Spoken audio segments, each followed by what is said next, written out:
Welcome back, everybody. We are coming together. Coming together with your butt in your seat. Come together. Cheek to cheek. Come together. All right. We are moving into something that I find very exciting because we're trying something new at CAM, and we're calling them CAM Talks. Kind of sounds like a TED Talk, but it's shorter. And it depends. I understand that you could get 6 minutes at TED, you could get 8, you could get 12, depending on what they think. But anyway, so we are about to have our very first CAM Talk at CAM. People were asked to submit, and we decided to do one on each day, and some people are doing them on video with Phyllis, and you'll see those on your TV on channel. Coaches are good listeners. Yes, they are. Channel 99, where you also have your evening report tonight. So without further ado, I'm very proud and humbled to introduce you to someone who you already know. But Jay Perry has had a tremendous impact on my life. Most of you may know, some of you may not, but Jay was my very first coach. Yes, I knew him when I was an actor, and he had a place called the Actors Work Program where he taught the business side of the business to actors. And he changed my life there, and he changed my life by introducing me to coaching as a client and then as a mentor. And now Jay and Don Maruska have a brand new book out, top of the year, that you saw in the back called Take Charge of Your Talent. And I have to read the subtitle. It's 3 Keys to Thriving in Your Career, Organization, and Life. I know they have big plans for it. And it's because of Jay Perry, too, that I married my husband. And I could just go on and on and on and how Jay has affected my life. But this is about him. So please welcome Jay Perry for our first CAM Talk.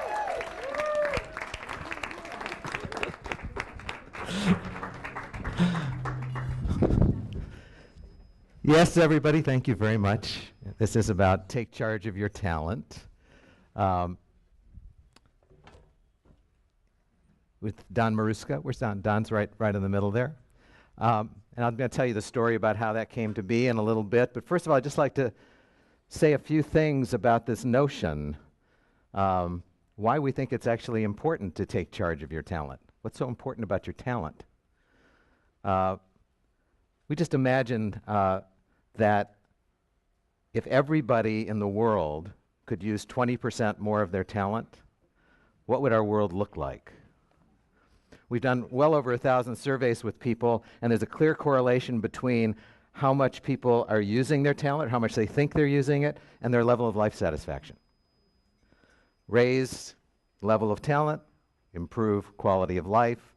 There's lots of cool things going on.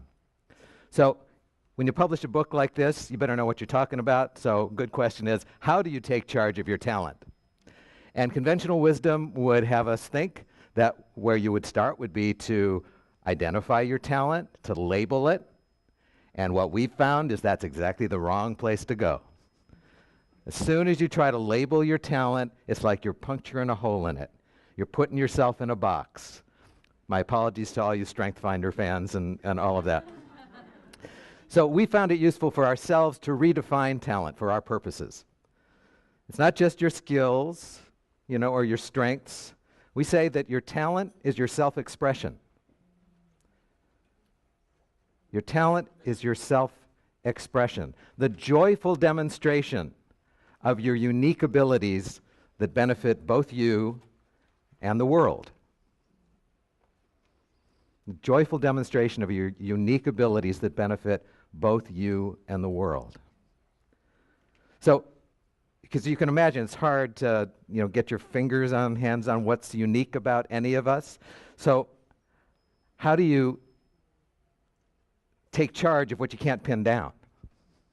So we discovered we had to come at this from a very, very different direction. We started with the notion of story.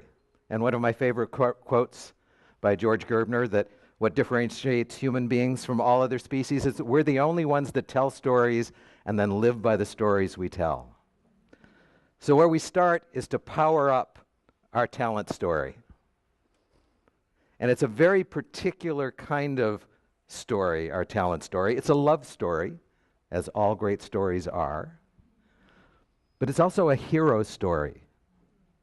A story about ordinary human beings, not superheroes, ordinary human beings who have great hopes, are willing to get into action, are ready to accelerate through all the obstacles they face in order to create something, to create some asset, whether it's a personal asset, a career asset, an organizational asset, but something that can benefit both themselves and the world.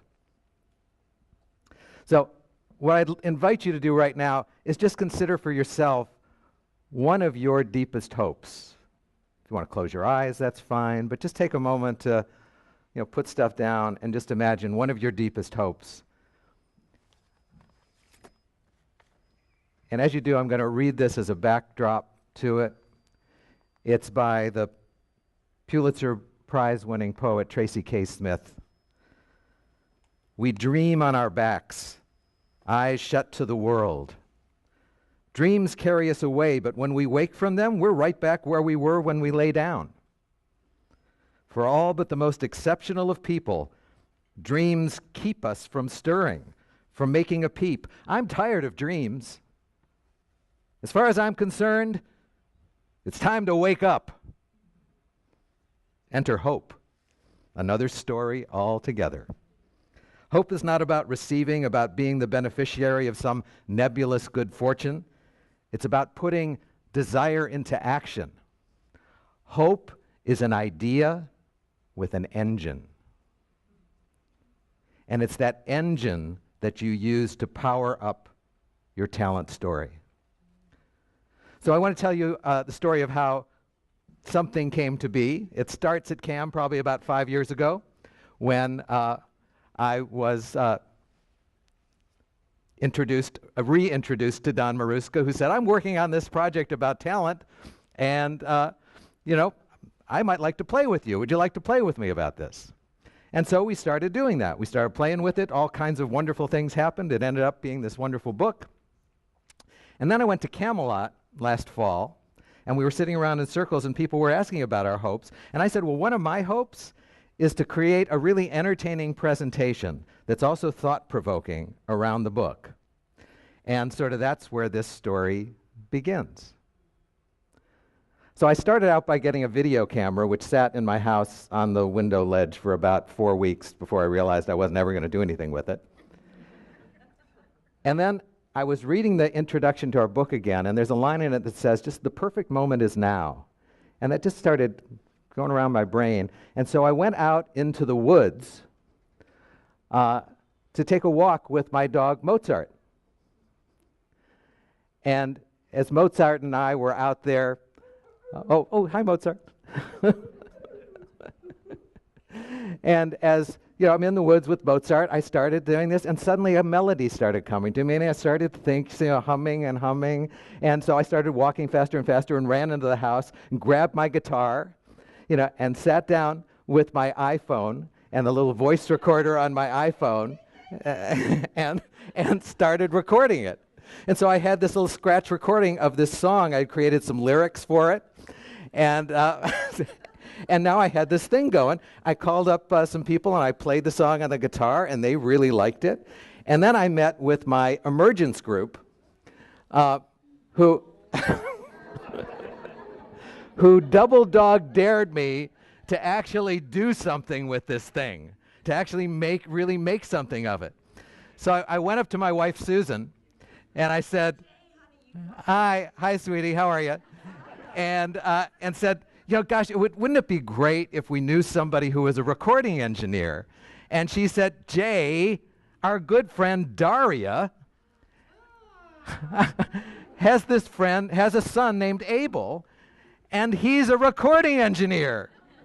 So I called Abel and met with Abel, and he sort of liked it. He was a young guy. I figured, well, okay, it's not so weird that I'm doing this. And he said, are you going to sing this, or would it be all right if we had other people come in? I said, whatever works. So he brought in another wonderful musician named Justin, who played guitar and violin. Thank you, Justin. And so we decided we were, may start making a recording of it. And we booked some time in the recording studio, and that day we were going to get into the recording studio. I had sort of a scratchy throat, so I had to get a cup of hot tea before I went in. And we recorded it, and we had this recording, and something wasn't quite right about it.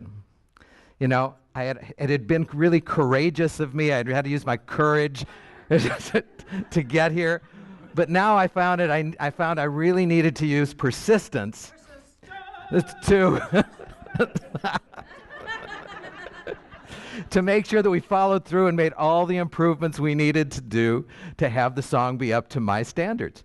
When we got the song done, I realized in order to have it up on YouTube, I needed to make a video. And so we brought a guy named Bernard in. Is Bernard here? I can't remember. Oh, yes, Bernard. Yes, Bernard is here, who helped me with this video.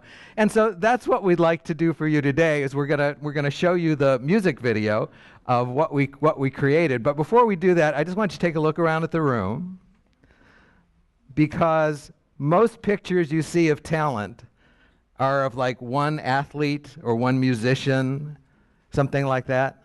This is a much more accurate picture to me of what talent is. Self-expression, although it starts with the self, is all about how you use the resources around you to accelerate through obstacles as you create something worthwhile. So thank you, resources. You can certainly have a seat. And what we've created is a work in progress. It will continue to be a work in progress as we strive for excellence, but we're proud to show it to you today.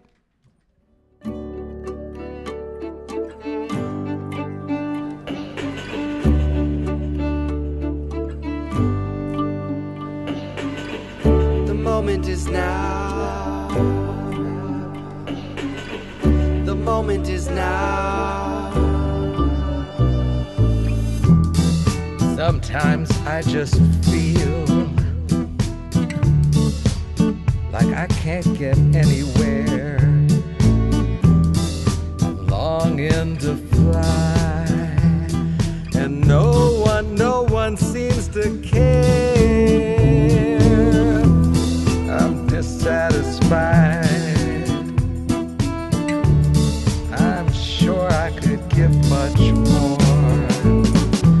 Feel so empty inside.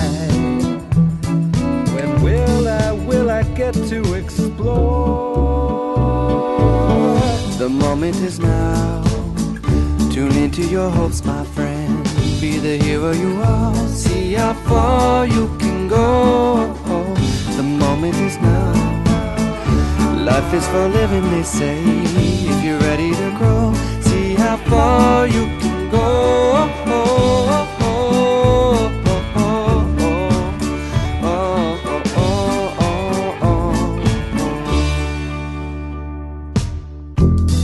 I'd rather be safe. To tell the truth, excuses, they comfort me. I don't like to take risks or fall on my face.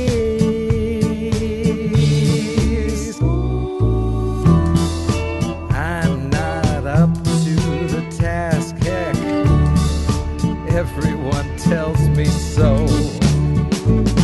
Caught in a catch-22, who do I think that I am?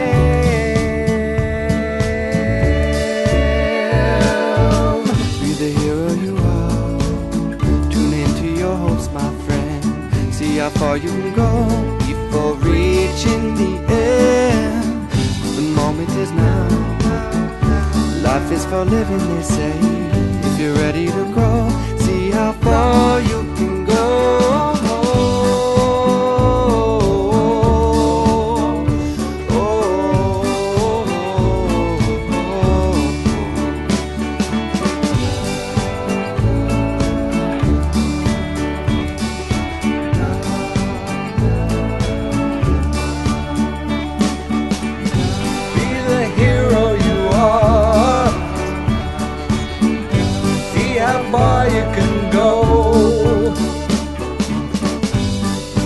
Life is for living, they say. The moment is now. The moment is now.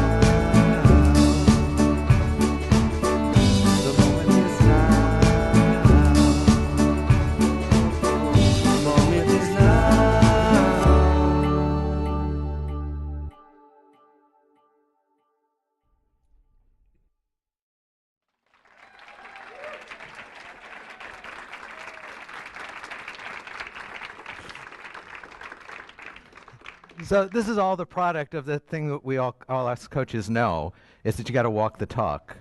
So it was one morning when I woke up and said, how am I taking charge of my talent right now? What are my hopes and where do I want to go?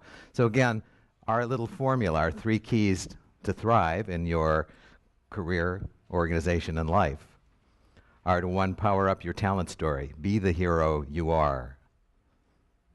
Tell that story. Come from there. 2, accelerate through obstacles. And when I say accelerate through obstacles, you can think of that as moving quickly through them, or you can also think of it in terms of accelerating through obstacles. How are the obstacles we face actually the things that have us use our talent, move faster and farther? Because without them, we just get lazy. What would it be like hitting the ball over the net in tennis and having nobody hit it back to you, making you run for it, challenging you to reach for your best? And the third, we say it's multiplying the payoffs for yourself and others by creating concrete assets, things that you can share with the world. And all of this is based on the notion of talent as your self-expression, the joyful demonstration of your unique abilities that benefit both you and the world. Thank you. You can make the mountains rain, or make the angels cry.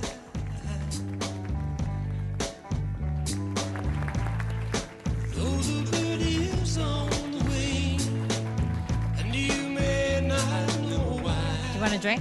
Is that what you're looking for? Yeah. On the right is... All right. Oh, yeah, I forgot to mention, Jay's a coach. No, I know you guys know who Jay is. So how would you like to interact with your audience? Well, there's lots of things we could do, but I'm just curious about questions that you have, or how any of this might have had an impact on you. Because what I said was I wanted to be entertaining and thought-provoking. Why don't we start with the thought-provoking? Anybody have a thought provoked? Raise your hand. We have mics. Thank you. What I appreciated about the visuals here is I looked down at my watch and I wanted to do a little cutout that says now and tape it on there. So that's my takeaway. That's great. Anybody else? Jay, I'm intrigued by the idea of taking charge of our talents without labeling them. So if you could talk to that a little bit, that would be great. Yeah. It certainly seems that a lot of the material we've been given to work with in our generation is still based on the mechanical model of organizations, right out of the Industrial Revolution, that an organization is a machine that needs well-oiled parts, and talent development is about training up and replacing the part as needed. And I think what we're seeing in this generational shift is a lot more autonomy. On one hand, the what do we call them? The internet. There was a word we used. Digital natives? The digital natives, yeah. The digital natives are just used to, they want to do something, they want to find something out. I'll call my son and say, how would I find out? He said, Dad, you got a computer in front of you, Google it. I also think that what we've learned from other speakers at CAM is that things are changing so much more rapidly these days that innovation, creativity are really required, much more than just the doing this. So one piece of this you could say is sort of based on the Daniel Pink thing of intrinsic motivation, the notion that start asking people what their passion is, or actually trust that their talent, their unique abilities are going to ride along with that engine of hope.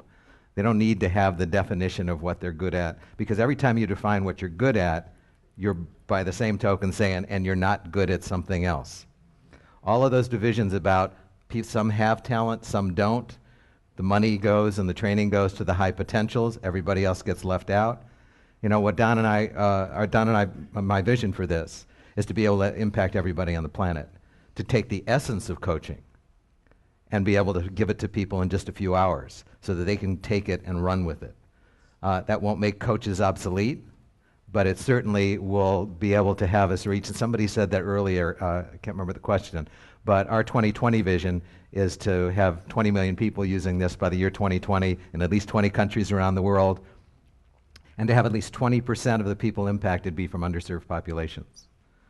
So we're very consciously, really consciously trying to reach that. But if you just think of it as the organization right now, what percentage of the organization is an underserved population that we can impact?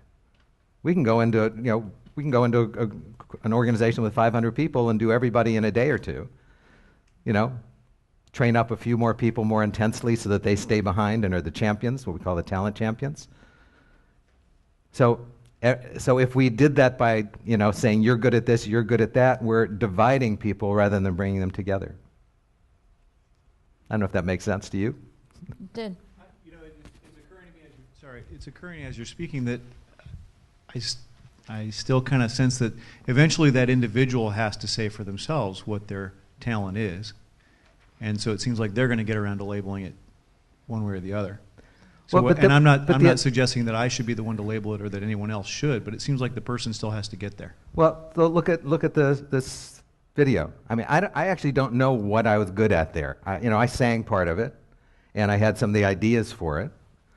But another singer came on and he sang the chorus and he was great. I loved him. They did other stuff. So part of what I needed to do here was not get worried about what I could do or what I couldn't do, what I was good at or what I wasn't good at. It was just to, at every step of the way, find the resources that I needed to realize my hopes. And if I started thinking, oh, I'm good at this, I'm not good at that, I think I would have given up early on. Scott, do you have a burning question? I do. So having known you a long time. Long time. I knew you when you had hair. Yes. And let's see, I had hair, I got to know you, I don't have hair. Gee, what's the connection? Anyway, took your hair. He took my hair. I'm the bald coach. He was a great coach. He had the hair coach. Anyway, one of the things I've always appreciated about you, Jay, is your ability to evolve your thinking. So I'm curious, two questions. One is, how has your thinking about talent evolved from, say, 10, 15 years ago? And what can you tell us about your evolutionary process? Because your humility, which I've always appreciated, has allowed you to shift your thinking in very powerful and very rapid ways. So I'd be curious for you to share, if you can, that process, whether it's conscious or unconscious. And do that in less than 30 seconds, please. No, I'm kidding about that part. He's got time. That is a great question. I've never considered that before. Those of you who don't know, I was an actor and I worked in the theater for 10, 15 years.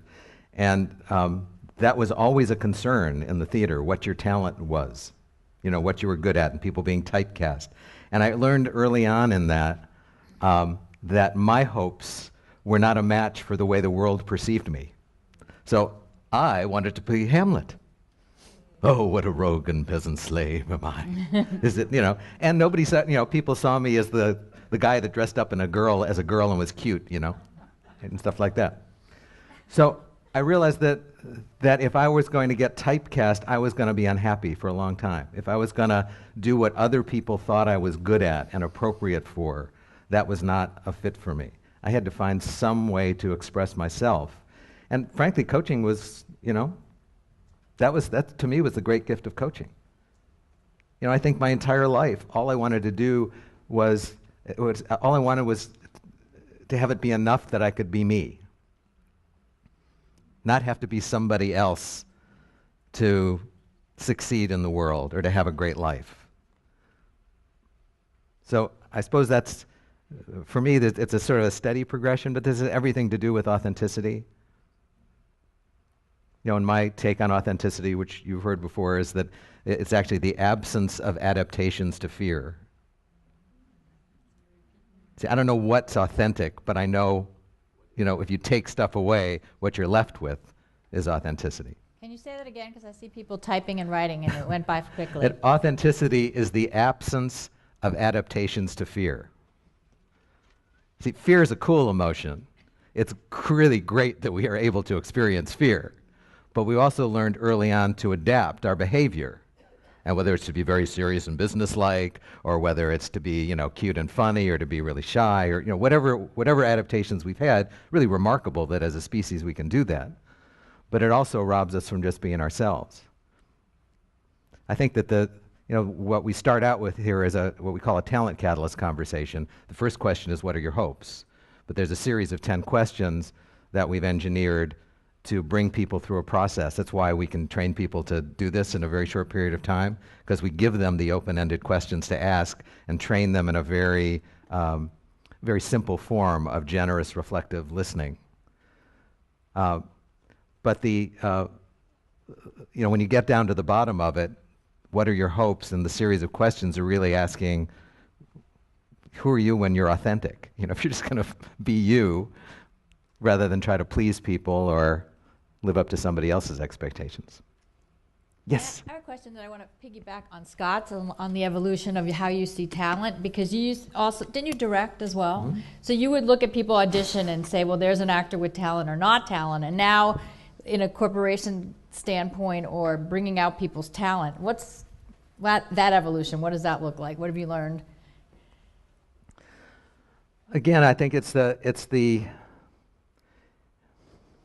gosh, that's a good question. Can I get back to you on that? Yeah.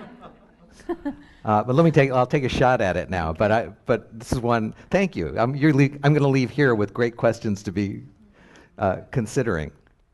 It's one thing to fill a slot, and when you're casting a play or you're hiring people in an organization, you are looking to fill a slot.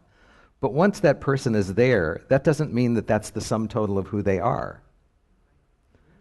So what we're really doing with this is saying, okay, so I've seen Don do workshops like in a city the size of Palo Alto or something like that, where you have the city manager in the same workshop with somebody who collects the trash, and they're engaging in a conversation with each other. And the city manager's getting wonderful value from the questions that the trash collector is asking. There's something about that that really appeals to me. So, yes, DJ? So, oh God, there's so much here. First, you are a maestro. You're beautiful in the way that you orchestrated this, even for our amusement and for our intrigue. So, props to you. Oh, thank you. And Jay worked with me forever ago on a project for Verizon, and your name is still in that work, and it still lives, and we're not making any money on it, but it's... That's one of my So trademarks. I don't owe you anything, but no, but your brilliance is just, it's extraordinary. And, there are a couple of things. One is the partnership, is how that came to be and what that allows for us as coaches, because, that's the dance I think a lot of us really, really enjoy. And speaking about... Can I answer that before you go on? Because right now I'm having trouble managing my emotions. For years, I longed for a partnership that was just like the right fit, and I've tried out a number of people. And I always found myself not quite, actually Scott and I had a wonderful partnership that we really enjoyed. But it just wasn't working out. And I feel so fortunate that Don approached me and it's Cam. It's sort of like Cam was the catalyst for that. And he's just been, I know him as a brilliant man and a creative man, but what I've gotten to appreciate is just what a generous man he is. And this couldn't have been possible without his generosity. It's just been extraordinary for me. Yeah, I see that, and I appreciate that. And the other is, I think a lot of us feel like we tap into a lot of different talents, when we're interested in a lot of different things. And it's like settling on the one thing that allowed you to do all of that, the walk in the woods, whatever it was. What was that experience like for you? Like, what did you really come to as you walked through the forest? It's again, for me, the idea within Engine is the hope, and I keep coming back to that. And then it takes off in some direction, and you sort of let it flow as long as it's got energy. And then when it starts to peter out, I go back to the hope. And certainly there have been some days and moments when it's been, the dark day or night of the soul, where I go, why did I ever do this project? I've ruined my life. I had such a great life before, Because what was that picture of the horse on top of the person? There had been that thing. But then what do you do? And again, Don's been a great partner in this. You go back to the hope. You get recentered in that thing that is just the truth for you. And it is about something in the future, but it's really present-based. And it's a lot of things people have been talking about. It is sort of heart and emotion, and it's not just a thought. It seems to be all of that stuff together. And one of the things we do in the Talent Catalyst conversation is we ask the question twice. We ask the question at the beginning, and then we ask a few other questions, and then we come back to that. And it's amazing how it has changed for people after they do a little processing. So, I want to do that with you. okay, you're on. We've known each other a long time, too. And I want to take you back to a moment outside of Orlando on the verge of a hurricane. And you were doing a presentation with Henry Kinsey House. Oh, my gosh, yes. Yeah. And I hear echoes of that in what you're doing today. Because you talked at that time about how everything you bring to coaching, that you were before you bring to coaching, and when you're no longer a coach, you'll take everything you were as a coach, and you needed to decide what was the core of you that you were taking with you wherever you go. I'm not sure if you remember that presentation. I don't, but I believe you. So I think this question may not be answerable since you don't remember the presentation, but my question was that journey of taking everything with you, how does that relate to the talent journey?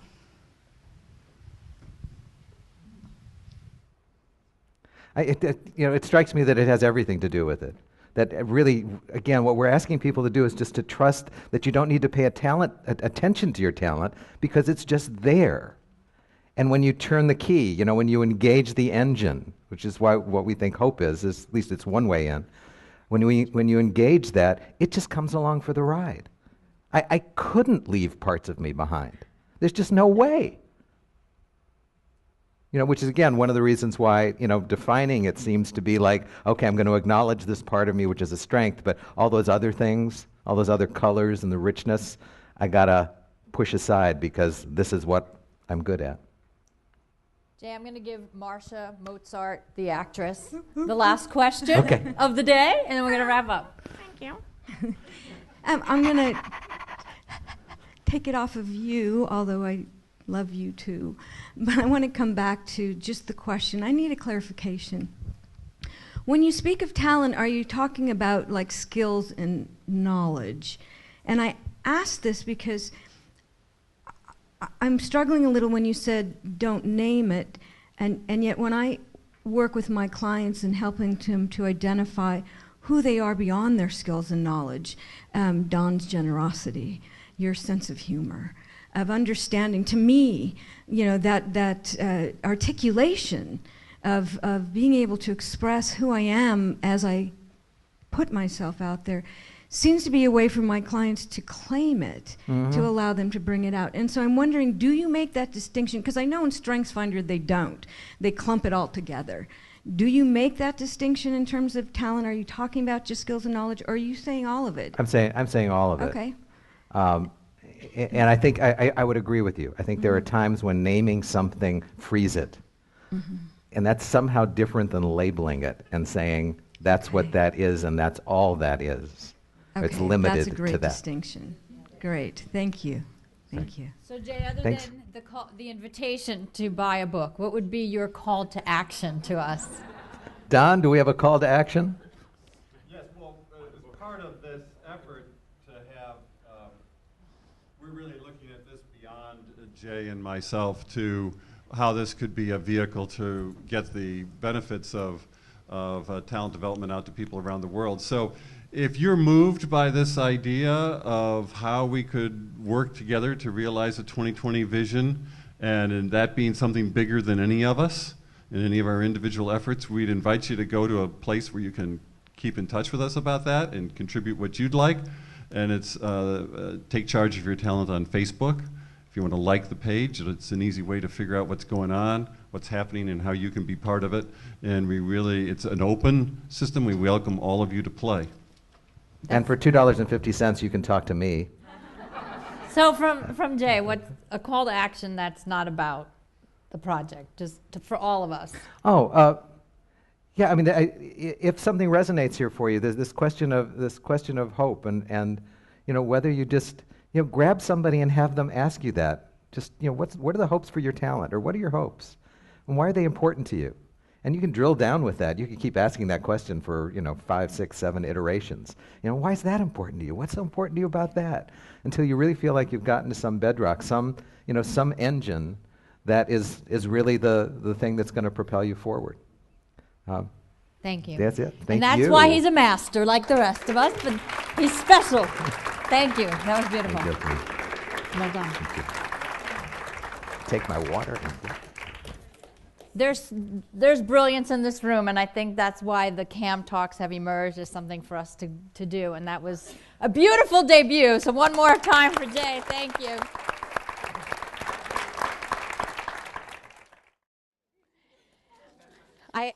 Okay, so now, get in the good CAM mood, okay? I'm going to see if I can, this is not exactly following Sam's formula, but I am intrigued and going to be inspired by Sam's formula. So, did you know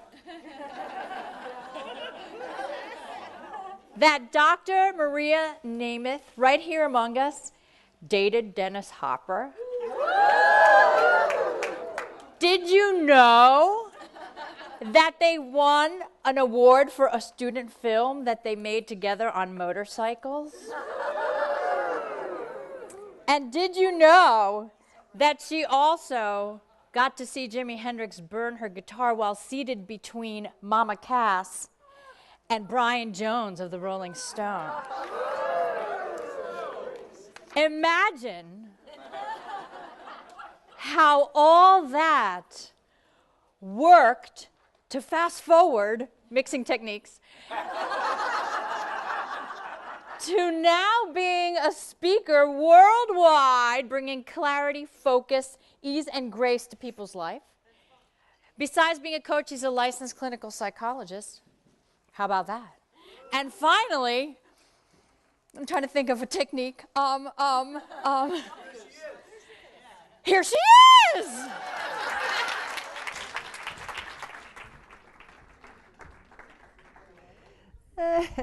Yeah, we did date. We did date, Dennis and I. And with the story about burning the guitar, a friend of mine said years later, Maria, out of all the people that were just mentioned, you're the only one still alive.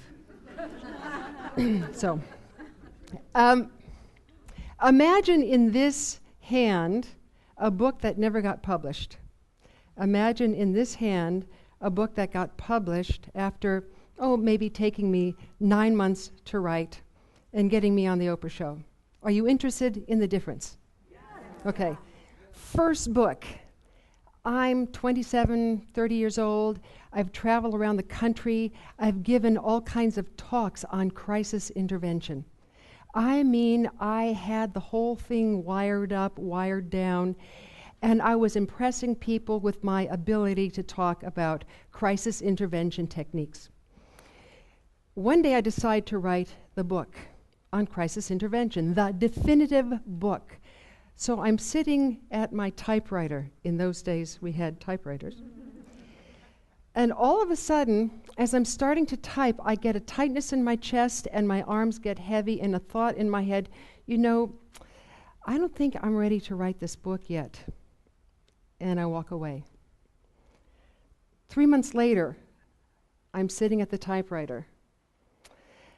I want to type this, but as I start typing, my chest gets heavy. My arms, it's like I hear this voice inside that says, you're just not ready yet. You don't have what it takes. Other people could do it much better than you. Now, you've never heard that in your head, so take notes for your cousin, okay? So I didn't write it. Fast forward. True story, 18 months later, I'm walking down Westwood Boulevard near UCLA. I see a flash of red and white in a bookstore. I walk into the bookstore. There are books, Crisis Intervention. I walk up, I open the cover. thinking it's going to be much different than I would have written. Same book, almost literally. I said, well, surely the person had much better credentials than I. I go to the back. He had fewer. There was only one difference. He wrote the book and I didn't. What is it that stops us? Have you ever wondered? You have these great ideas. You have a vision for what it is you want to do in life. And just as you're starting to do something about it, you get this incredible sense of pushback. Well, it's normal. I came to discover years later that it happens to everybody. I used to think I was the only person who ever felt that way as I was going to begin a project. That I was the only person who ever talked myself out of it, who ever had doubts and worries and self-limiting internal conversations. It always happens. It always happens to us when we're at something I call trouble at the border. Now imagine this with me for a moment, and then I'm going to talk about the other book that only took me 8 months to write and got me on the Oprah show, okay? Imagine that there's a line that divides two aspects of reality that we have come here to play in. One is called physical reality. This is the place of people, places, things, books, the program you've always wanted to start, the coaching practice you want to have, the movie you've always wanted to produce. On the bottom is called visionary reality. So we've got physical reality, we have visionary reality. Okay, so far? Visionary reality is the home of our ideas, dreams, and vision. It's what we can imagine. Ooh, this is, you could get high smelling one of these. Excuse me. It takes me back. It takes me back. Excuse me. Wait. Where am I? All right. Sorry.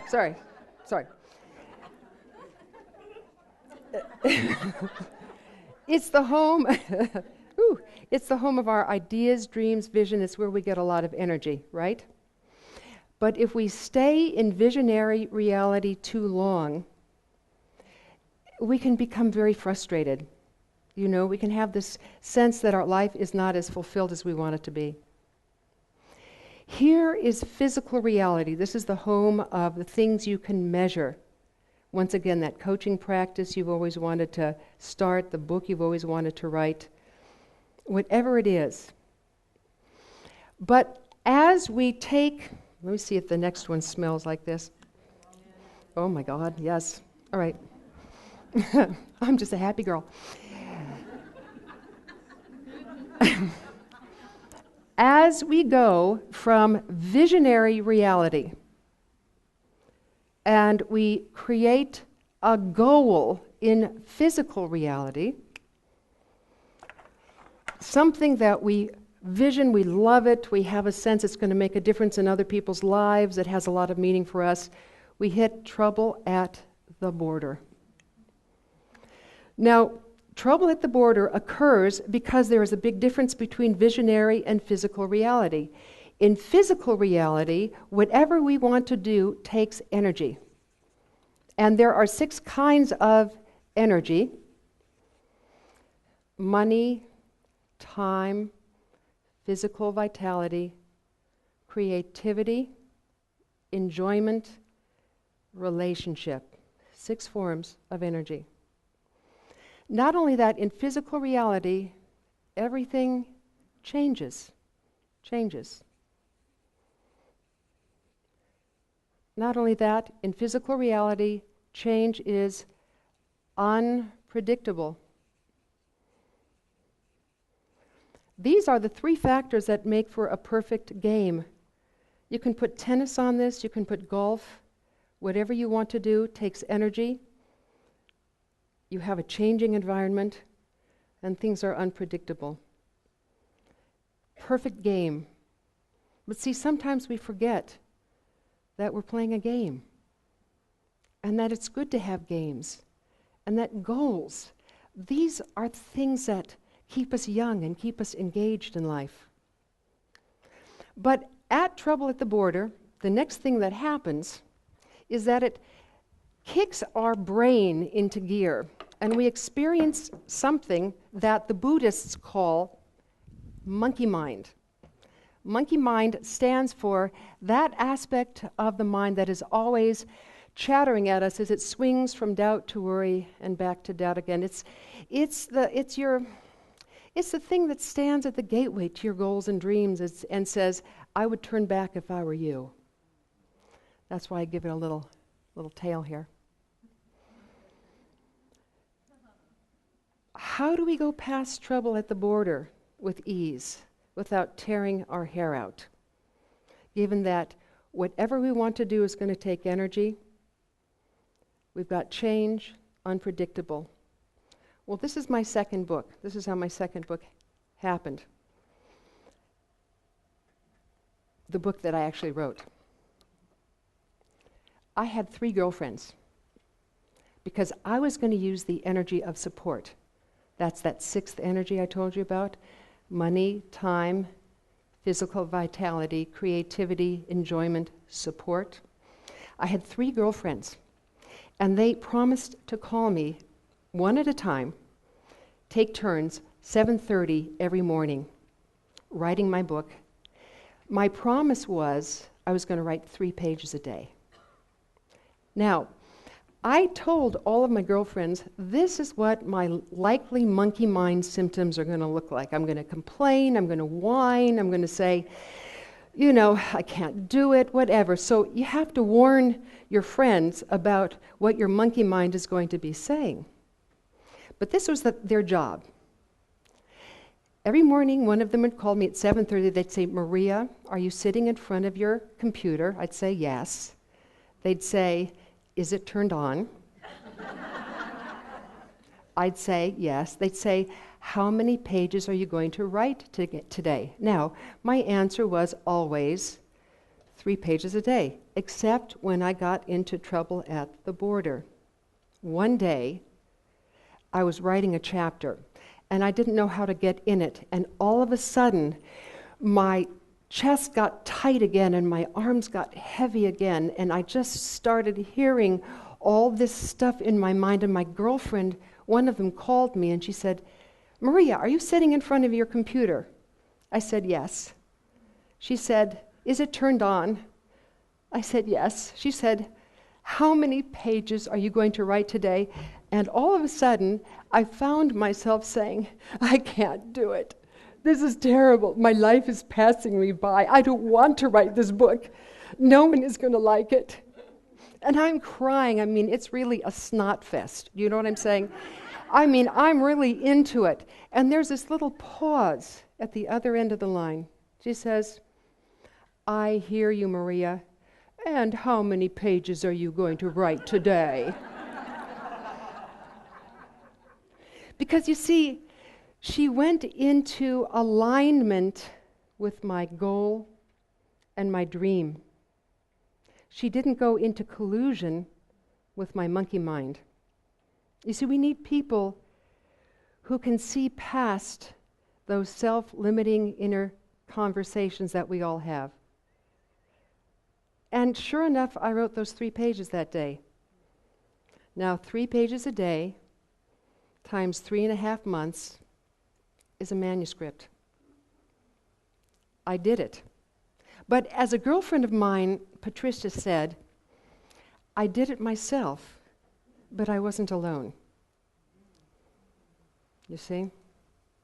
So let me suggest how to go past trouble at the border with ease. Number 1, make small promises.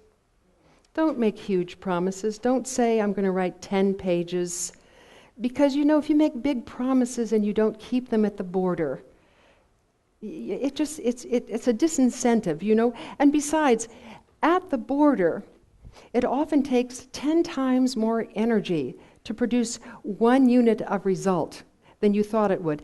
Think of like a rocket ship blasting off from the launch pad. It burns 90% of its fuel in the first 3.5 minutes of takeoff, doesn't it? And so it is with us.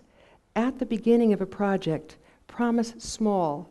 The second thing, acknowledge the smallest results. Even if I didn't write those 3 pages, let's say I wrote a page and a half a day, my girlfriends would always acknowledge me for being at the border, for having this dream, and going for this goal. Third, get support. Don't do it alone. And I promise you, you will go past your personal trouble at the border with clarity, focus, ease, and grace. Clarity, you're clear about what's important to you. Focus, you're focusing your energy on what you truly want. Ease, you're making small promises and keeping them. And finally, grace, you develop a sense of gratitude for simply being on the journey. So thank you.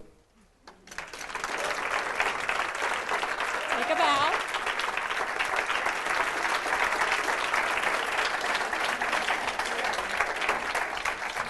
We'll take a bow together. I didn't do anything. Well done. Thank you. Well done. So, yes. I just want to know the name of the book. Yes, the name of the book. Well, we're going to have clarifying questions now. Clarifying question number 1. Clarifying. What's the name of the book? It's called The Energy of Money. How did you get on Oprah? I got on Oprah because someone called me and said, Dr. Nemeth, this is Amy Coleman on the Oprah show. I said, yeah, who is it really? You know, like I thought it was one of my girlfriends. She said, no. I thought, she said, you know, we were looking for a spiritual book on money. We looked at Amazon.com. We saw it, your Energy of Money. We read it. We'd love to have you on the show. Can you be there in 72 hours? And my monkey mind was saying, you can't do this. This is not going to work. I shifted the focus of my attention to the receiver. And I said to her, I'll be there, thanks. And that's what happened. I just, listen, you know, do you ever talk yourself out of your dreams? So. We have a microphone in the back. We have a couple of questions. Oh, that was just, yes, I talked myself out of my dreams. Okay, go ahead. Thank you. It was really inspiring. Thanks. My question is, what's the role of coaching here? Because I heard the support of your girlfriends, but I could imagine coaching would be that support or not. That's a brilliant question. Yes, coaching is absolutely, coaching exists. I mean, really, doesn't all of life and engagement exist right about here for people where they're wanting to do something that has real imagination, has real energy for them? And a coach is someone who supports people to attain their goals, who can hold their vision for them, especially when they're at the border and cannot hold it for themselves. And so a coach is someone who will say, you know what? We're going to take this in small, easy steps, and we're going to get you there. I'm a coach for some people who write books now, and we start out sometimes with 2 paragraphs a day for 2 weeks. And then we go up to a page, 2 pages. Then we hold it at 3 pages. 3 pages a day are 3 books a year. Other questions? Jay's in the front. I was just wondering about the other direction. I was just imagining this of when it gets so caught up in the physical world and I have trouble getting back to the visionary side of the border.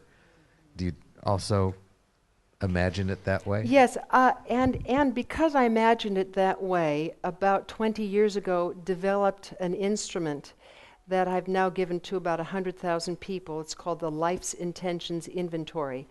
And whether you even look at the inventory or not, Life's intention is a direction, aim, or purpose that gives your life a sense of meaning. To be a contributor to my community. I mean, for me, the whole reason I'm doing this today, this is my goal, was to be here with you. And Laura knows that. I mean, this is a huge goal for me, to be talking in front of you. My life's intention is to be a contributor to my community. And we have many life's intentions: to be financially successful, to be a loving parent, to be physically fit and healthy, to be an adventurer. When you can articulate what your purpose is for having done it, and you're at the border, you can either remember it for yourself or have a coach remember it for you. Oh, that's why I'm doing it. Okay, let's keep going. Is that?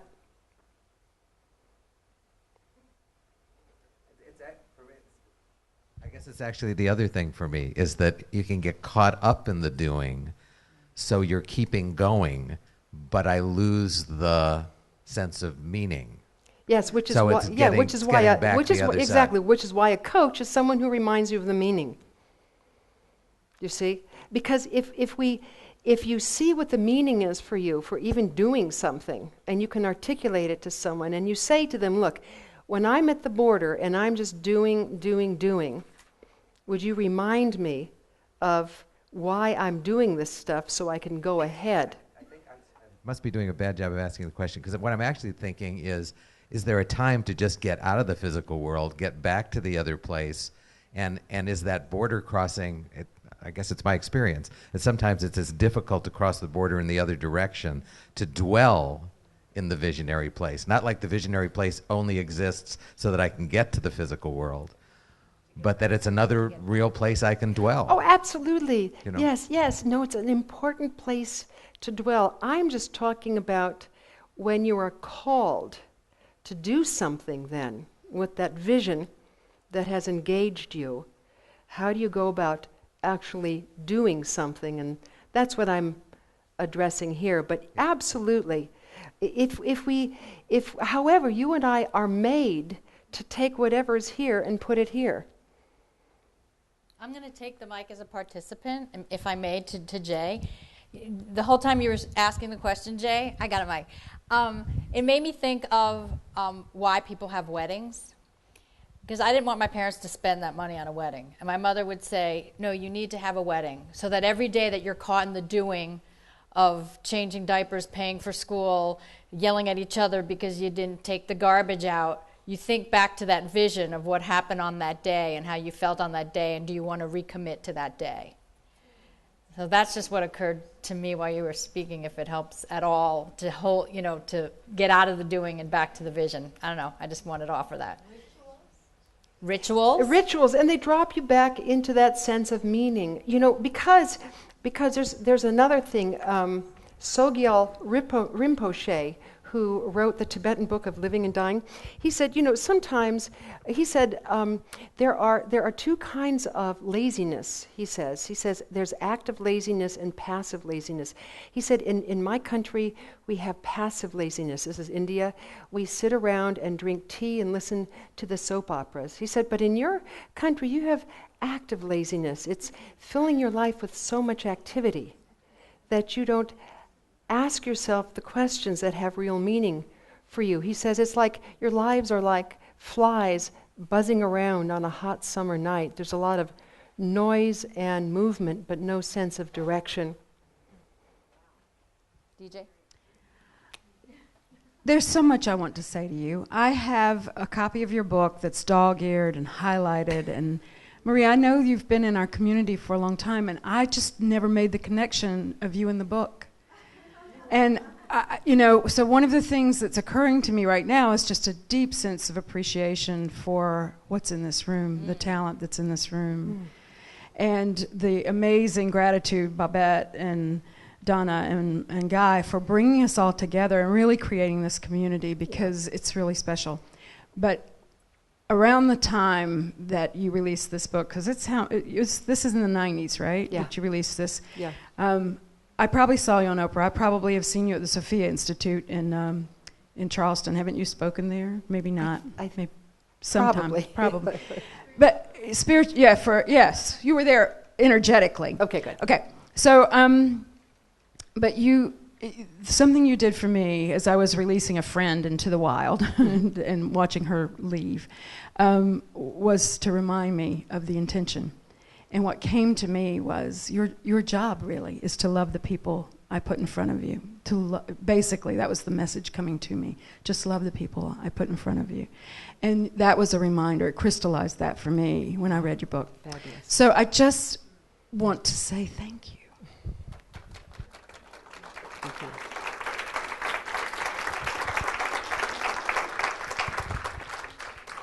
Hey there, Maria. Hey. I'm a ex-student and a certified coach through Maria's program, so I encourage you to go look at her site. I have a question around what you said to me earlier today about my trouble at the border. One of them, there's more than one sometimes, not for y'all, but for me. One of them is you second guess yourself. Yeah. So that would be a hint. It just hit me that my 1 or 2 or 3 friends that are local in Houston, get them to recognize that for me. Is that correct? To have them support me past that? Absolutely. You know, and see, sometimes when we say something to our friends, especially when we're at the border, they don't know how to support us, except if we can let them know, like coach them, these are the likely monkey mind conversations I'm going to come up with. You know, my showstoppers. This is what I say to myself. And if you ever hear me saying that to you, you'll know I'm at trouble at the border.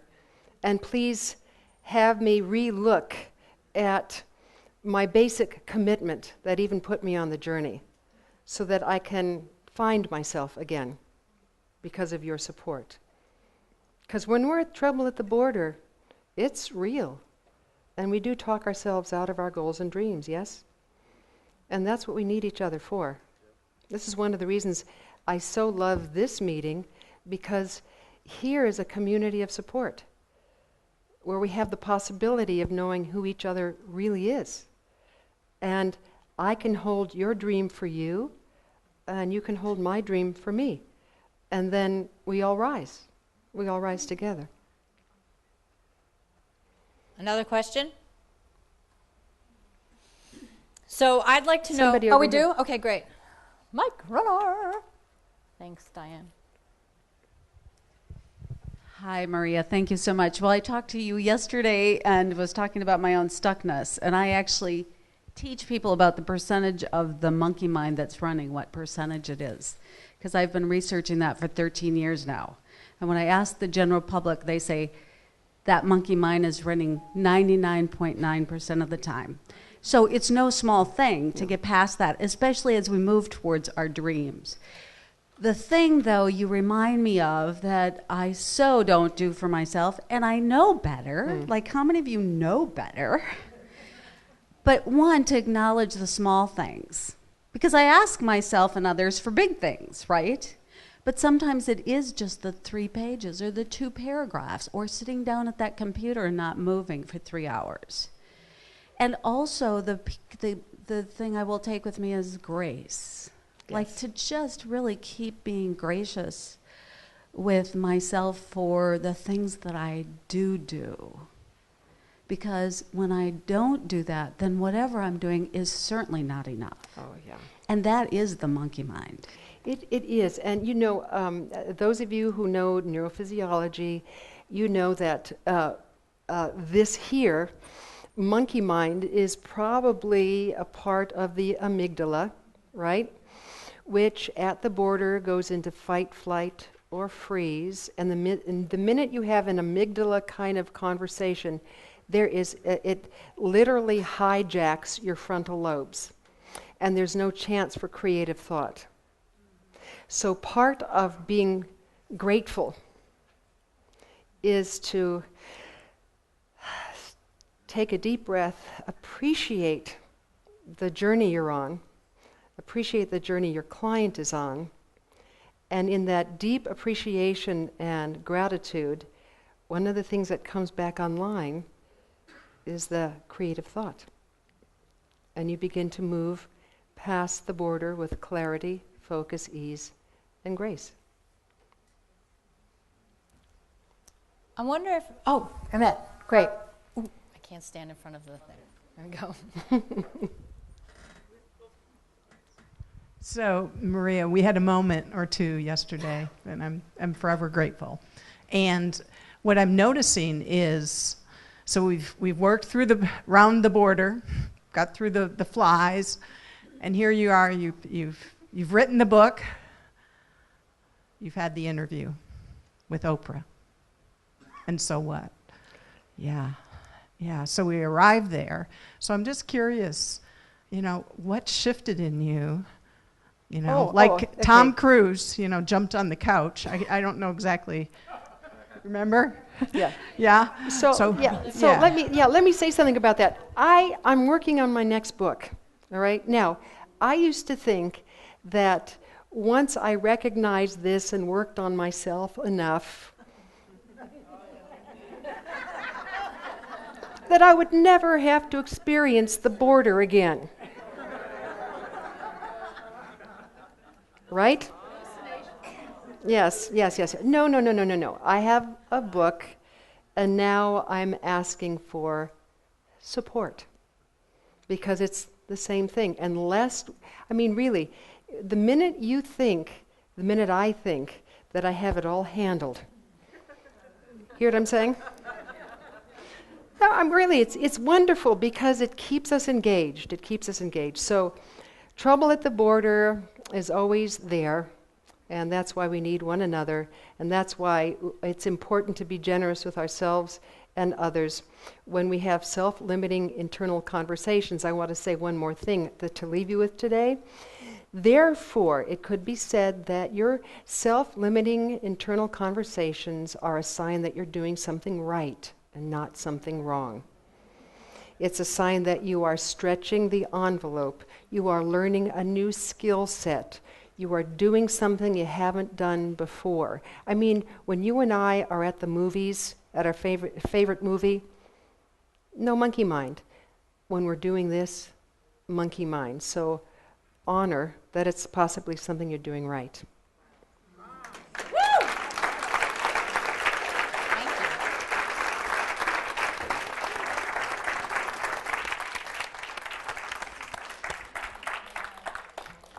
Thank you. I did not forget what here. And thank you, DJ, for saying what you said. I was feeling that I really want to acknowledge that in this room, there are people who live incredible lives, do incredible things. It's not just who is on the stage. So I'm grateful that we're doing Cam Talks this year so we can experience each other even deeper. So thank you, Maria. You guys are great. All right, without further ado, our last Cam Talk comes to us from Scott Wintrip. And Scott, thanks to Sam Horn, is known as the Sales Yogi. With his book coming out this summer, Sales Yoga, Harnessing the Power of Yoga to Open More Doors and Close More Deals. And it's cool, huh?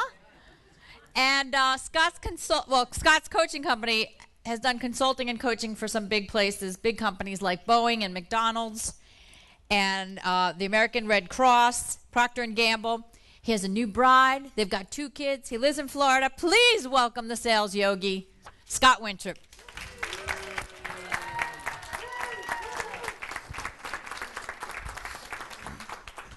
So actually, we should start this right. So, namaste. Namaste, baby. And now let's talk about sales, which just seems so un-namaste-like, right? So actually, I'd like you to think about being sold to. And I want to look at your faces when I tell you this because it's always fun to see what people's faces do when you talk about selling. And I want you to think about the feeling of being on the receiving end of a sales pitch. Yeah, the faces got a little more sour when I said that. So just quick poll with that feeling in mind and just check yourself on this. How many of you actually can honestly say you really love to be sold to? Just raise your hand really high. There's always one weirdo in the audience. There she is. So my experience, and it's Teresa, right? Looks like Teresa, okay.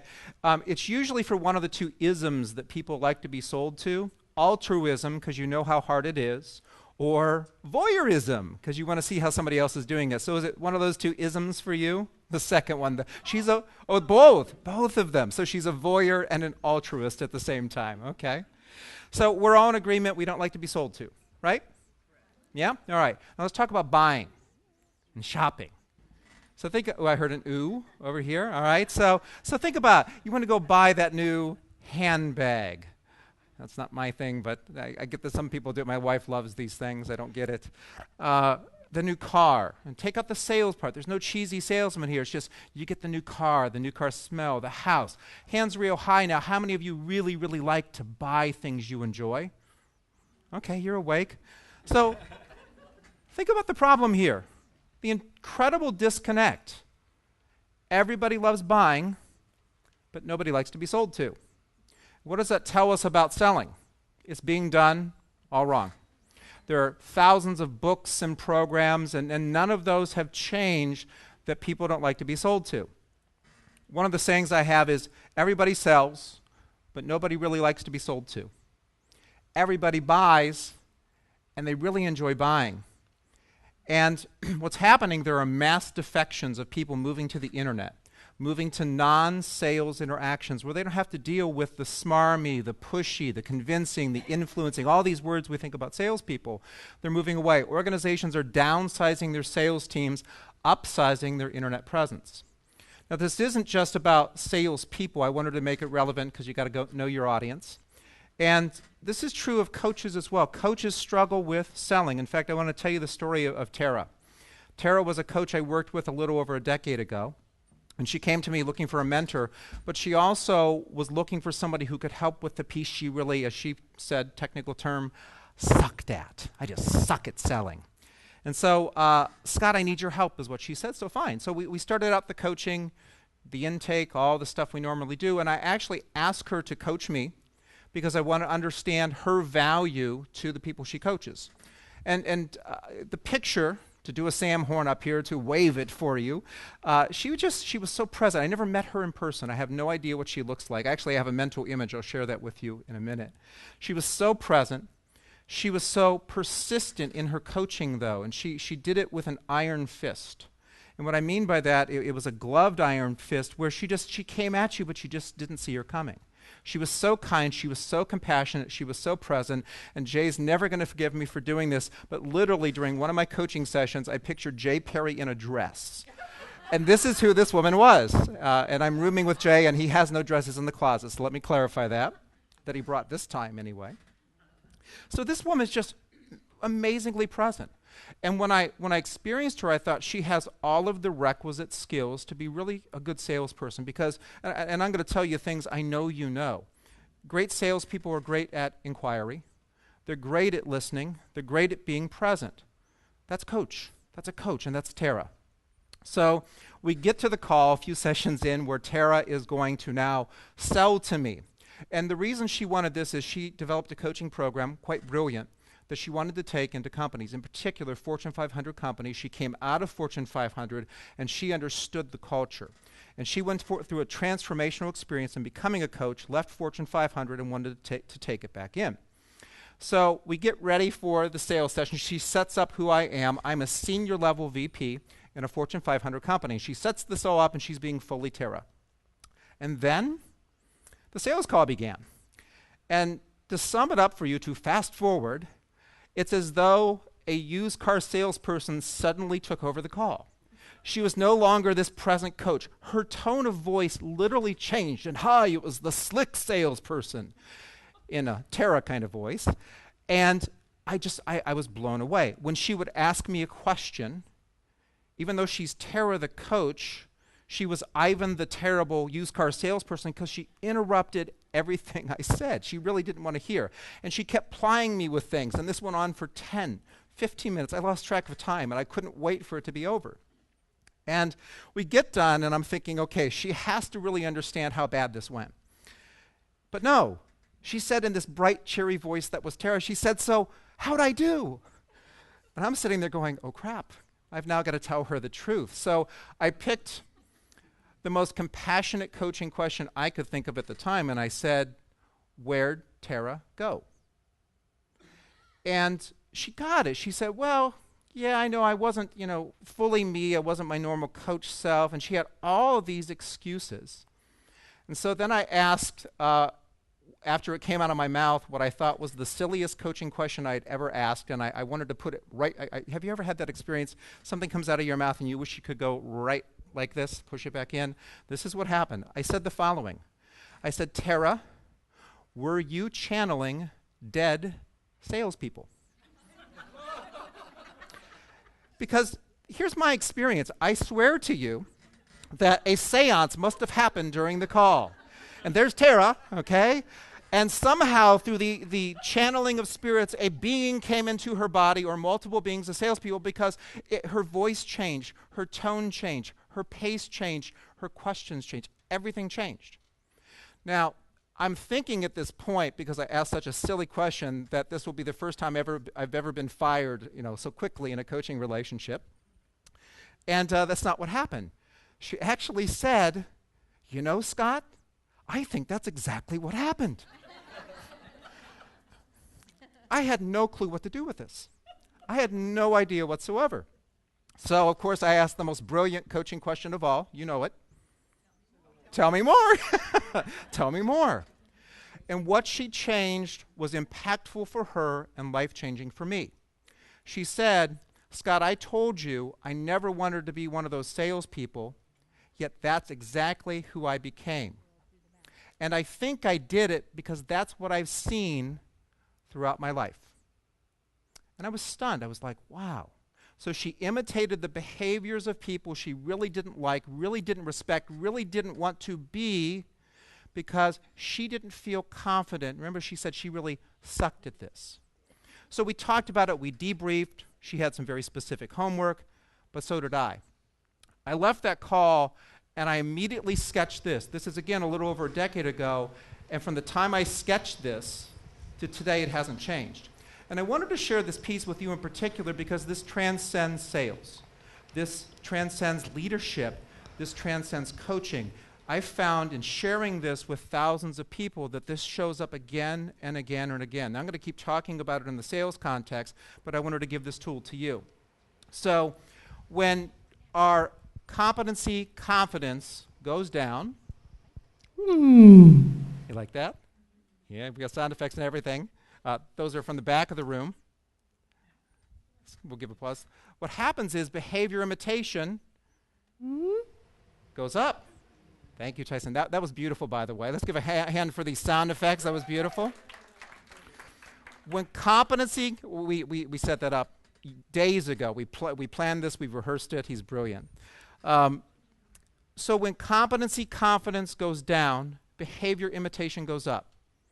That was my theory. We go back to our first speakers and this hypothesis and then testing it out. This was my hypothesis, that what must have happened was her competency confidence got so low, her behavior imitation went up, and who did she imitate? She imitated the exact opposite of herself because she wasn't good enough, so she had to do the exact opposite. And who did she imitate? The people she really didn't like, even though she didn't want to become them.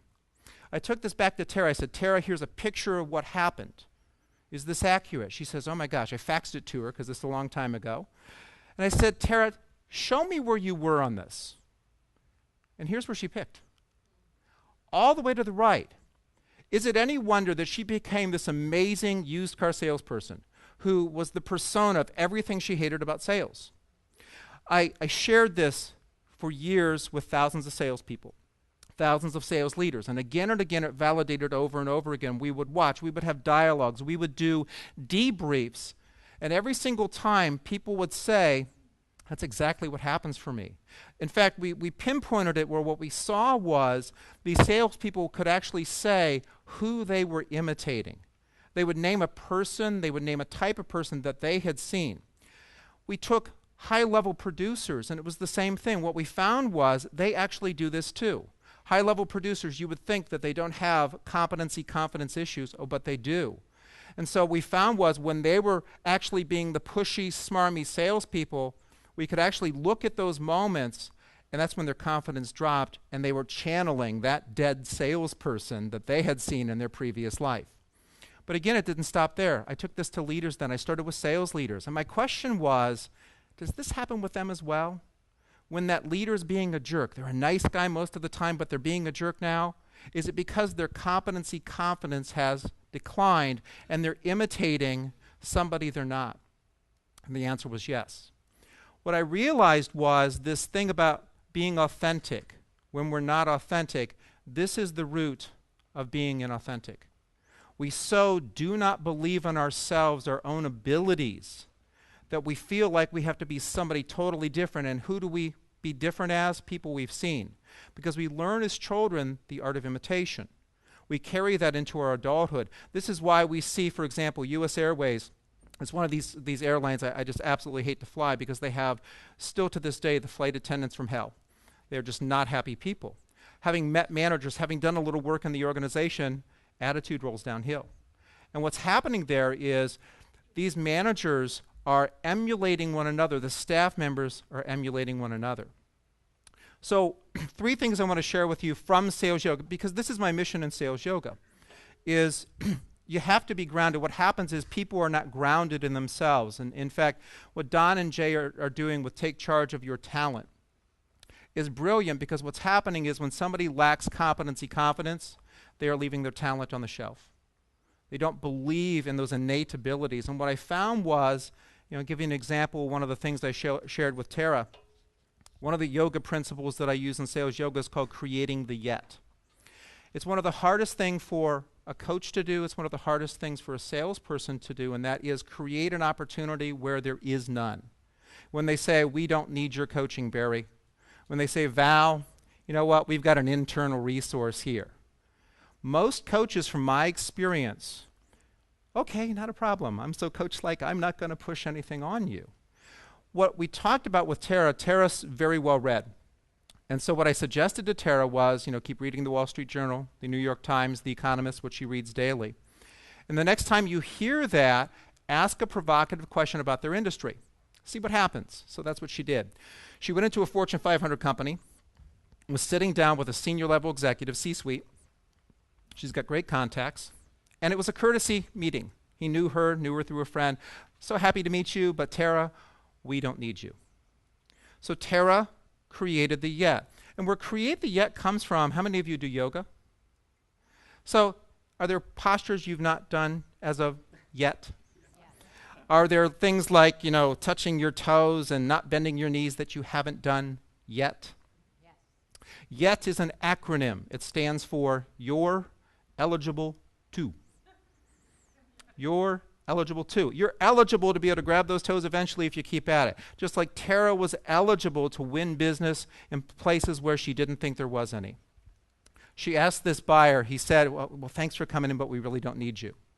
She said, not a problem. I actually had an intriguing question. I was reading the Wall Street Journal, and she talked about some government regulation. And she talked about, so I'm curious how that's going to impact your business. And for the next 20 minutes, he talked about how that's going to impact his business. She asked questions to keep the conversation going. And as the conversation went along, she kept guiding the conversation, and he got to a point, and he said, I never realized what difficulties this was going to create for our business. Do you think you could help me with that? And of course, she said yes, because she created the yet. So, what's your yet? What's your yet in regards to creating business? What's your yet in regards to expanding your practice? If you think that your yet is, I'm not good at selling, but I could be, I invite you to just embrace this one key technique, because everybody sells, but nobody likes to be sold to. Everybody buys and they like to buy, and if you create buying experiences, you don't have to sell because you're grounded in your competency, and you don't have to imitate dead salespeople or even dead coaches. Thank you very much.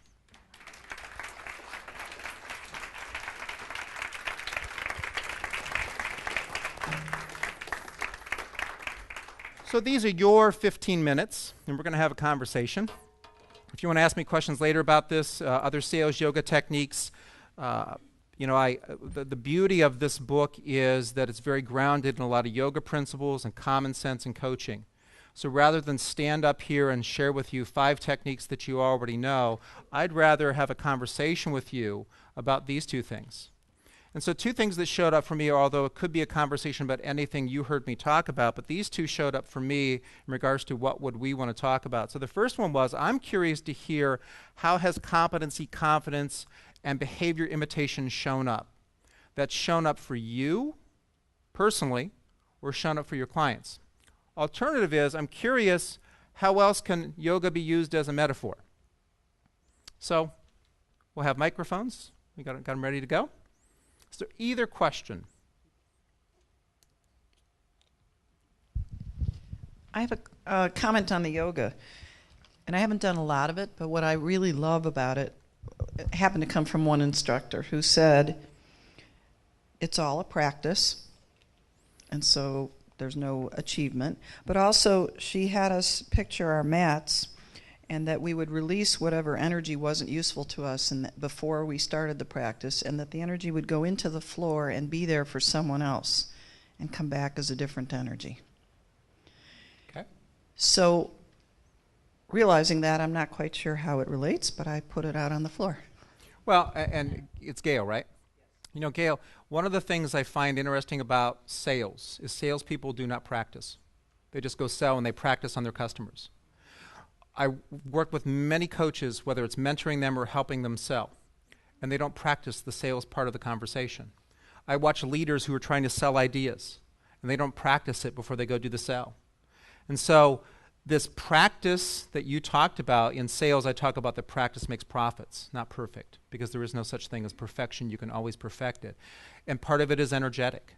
You know, part of the energy we get when we're very present with our customers is when we actually practice it ahead of time, because we can then channel that energy because we know how to flow it. Good.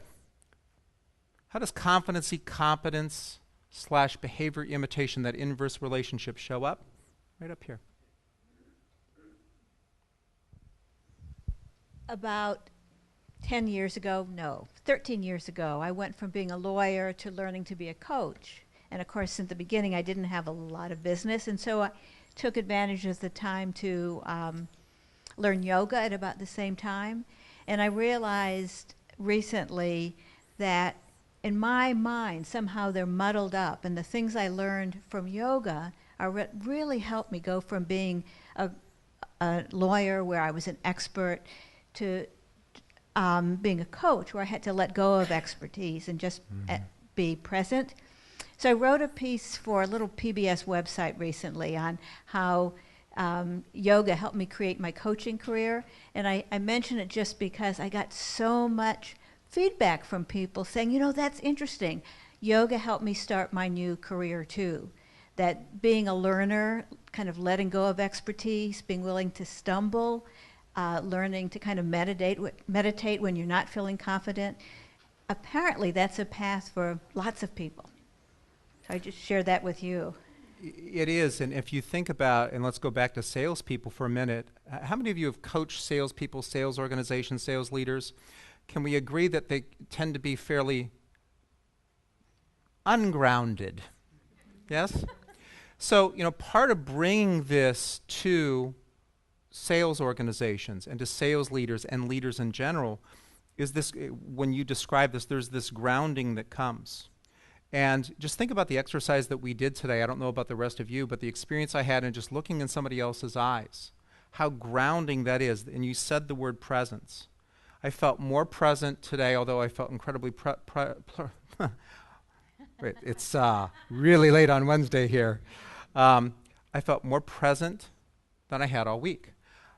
The picture I had is, I wonder if salespeople ever looked in somebody's eyes that deeply, just how present they would be. They would create what I call sales flow, instead of what they really do is sales force, because they force their idea on people. And sales flow is grounded in this idea of pure presence. So thank you. In the middle, got a mic coming to you. Competency, confidence, and behavior imitation. I've started working with college athletes, and I noticed that when their confidence goes down, their pace goes into high gear, as they imitate what they think good performance looks like. And so it's sports yoga to get them to slow down and get back in themselves. So am I guessing in those circumstances that their actual performance, even though they had heightened their body in that way, wasn't very good? Oh, it goes to hell. Yeah, it goes to hell. Technical term, goes to hell. Yeah, exactly. And that's what happens here too, is anytime competency, confidence goes down, behavior imitation goes up, and performance, whether it's a leader, a coach, a sales organization, somebody working on an assembly line, absolutely goes to hell. And that's one of the reasons I wanted to share this model with you is, again, idea I'm sure that's not new to you. I saw a lot of nods when I got to this place. What I found was when I've shown this process visual, given that so many people are visual, they finally get it. They've heard it before, but they finally get it. And the aha moment that people have said is, so that's what happens. Okay, in the middle.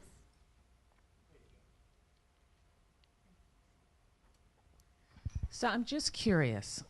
I have a client, and I'm sure many of you have these clients as well, that all of a sudden are now asked to take over a role or a task that they weren't hired for, they perhaps have never done before, but the person who used to do it was just downsized, right-sized, they're gone. So they don't really have the competency, so hence they don't have the confidence. What is the model that you would propose to help them not show up in that behavior imitation space? I'll push back and say they do have the competency, they just need to learn to transfer it. We've all heard about transferable skill. There's some linkage here, and one of the techniques that sales yoga draws into is an anchoring technique. And anchoring's not a new technique, it's how do you anchor the new desired behavior with a previous behavior. And this is where the coaching comes in. So it's a conversation with them about what are things that you've done that are similar or even dissimilar, and listening for those pieces that can be drawn in. Talking to them, asking them, how would you use this in this role? And what's interesting, and what you bring up, Janine, is a perfect scenario of where competency, confidence can be at its lowest, because the assumption is, I don't know how to do this. Just like Tara said, I don't know how to sell. What if you did? Well, when you talk about those skills, how could you possibly use these skills that we've identified that are even remotely similar in this role? And what's interesting about that is often they'll do certain things even better because they're coming at it from a fresh perspective. In fact, the assumption often is the leader who left, they were doing it this way, so it must be the right way. And everybody makes that assumption that that's the right way. Yet the new person comes along, does it in a slightly different way based on the competencies that they do have, and they find out it's done even better. And what happens in those cases is people take notice. This was where a lot of true innovation comes in, because what happens then is people go, oh, we don't have to do the same old, same old. We can actually do something different. Does that make sense? Let's come to Don, and then we got a couple over here. So again, a reminder, I'm going to point you here, but anything you want to talk about in regards to this, it's our conversation. Great. Well, Scott, this is very provocative, and it's really an exciting model because it stimulates a lot of thinking.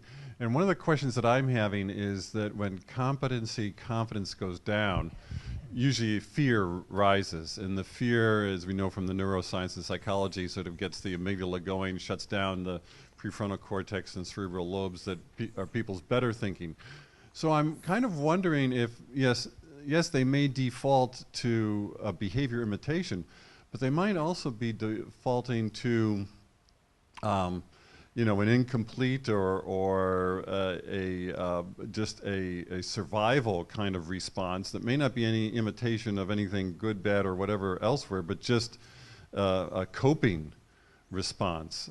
I was curious if you could help me understand that a little bit more. Well, sure. Think about where the coping response comes from. The coping response typically comes from something they've seen, heard, or experienced. It's always one of those three things. This incomplete thing you said, Don, was when you're just watching somebody do something, it's inherently incomplete because you've only watched somebody do it. So you're looking at it from the outside. You don't necessarily know the breakdown of the competencies that it took for them to do it. All of us, for example, could watch somebody in Cirque du Soleil do the thing they do and go, they make that look easy. But how did they get to that point? Well, they had to, one, be willing to be hung in the air upside down like that, and then all the other things that went with it. So the fear mechanism is interesting in this in that it does trigger that response from what I've seen with salespeople and leaders and coaches and other people, and it helps them draw on whatever's immediately accessible. And because the belief in themselves is so low, they think of the exact opposite, and they just channel that, again, like it's a dead salesperson or leader, and emulate that behavior that's incredibly incomplete.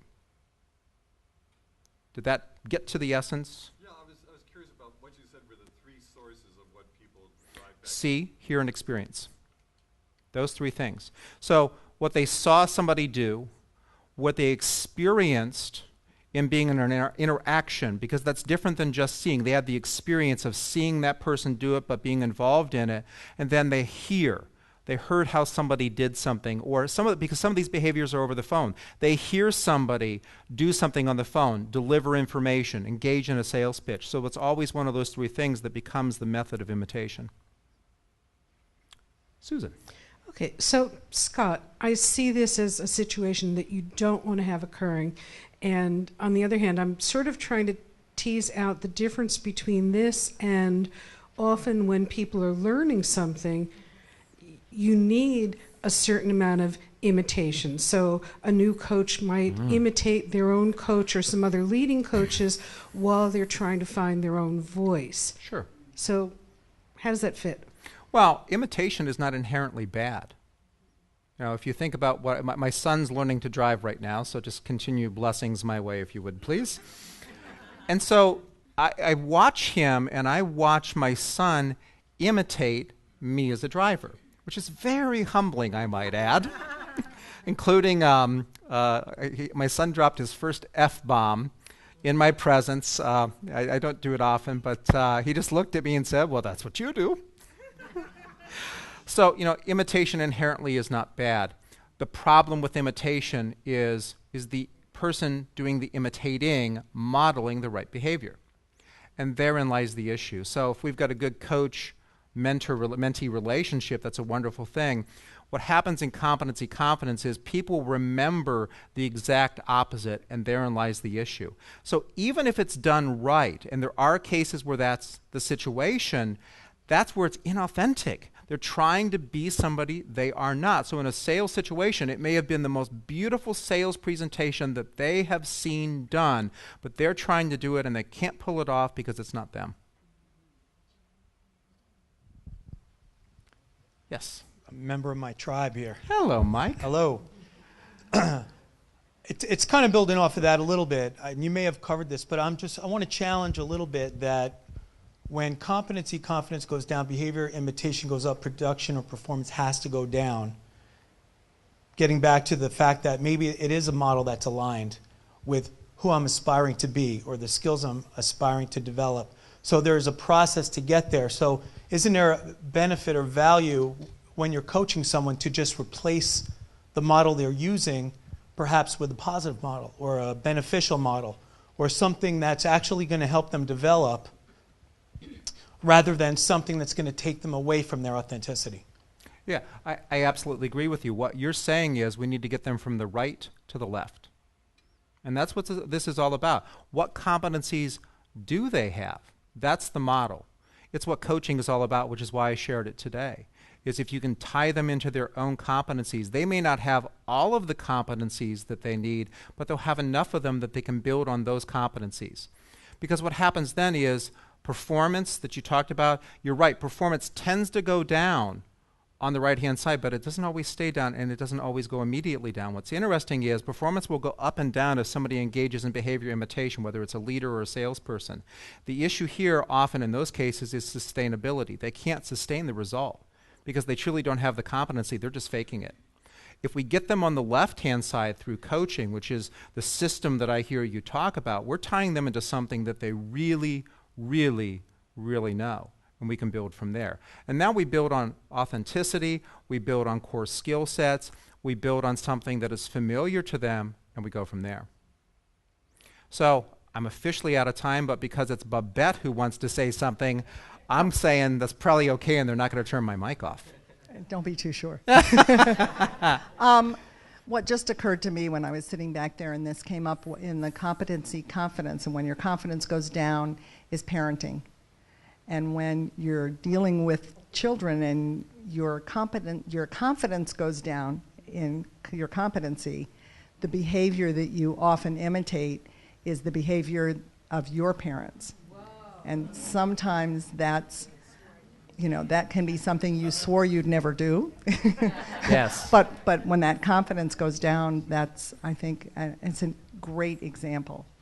That's why I shared this with you of the things that I thought would be most useful as coaches.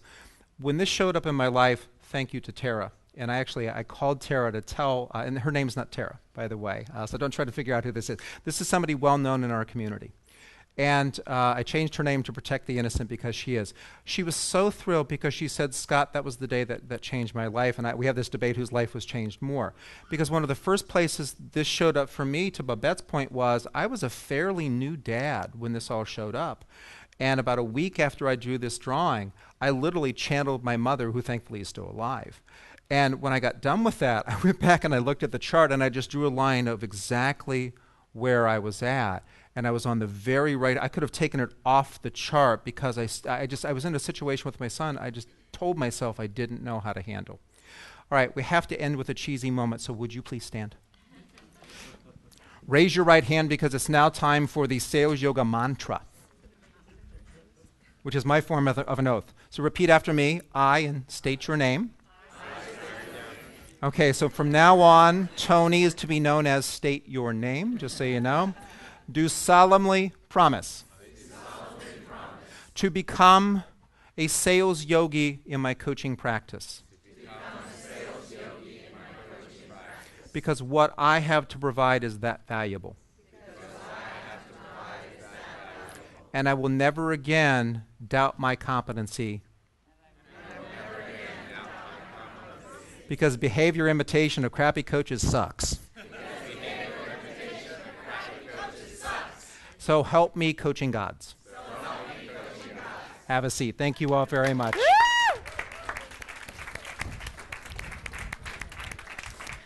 Thank you, Scott. Well done.